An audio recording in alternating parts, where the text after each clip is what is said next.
જીવનમાં પ્રભુએ આપણાને મનુષ્ય દેહ રૂડો આપ્યો છે. ફરી વાર કો આપણાને મનુષ્ય દેહ રૂડો આવો મળવાનો નહીં.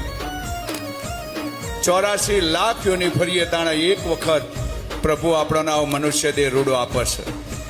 એનું કારણ એક જ કે આવા સત્કાર્ય કરવા માટે, ધર્મના માર્ગે જવા માટે, ધર્મના માર્ગે લોકોને દોરવા માટે પ્રભુ આપણને મનુષ્ય દેહ આપે છે. ધર્મ રત્ન રાજા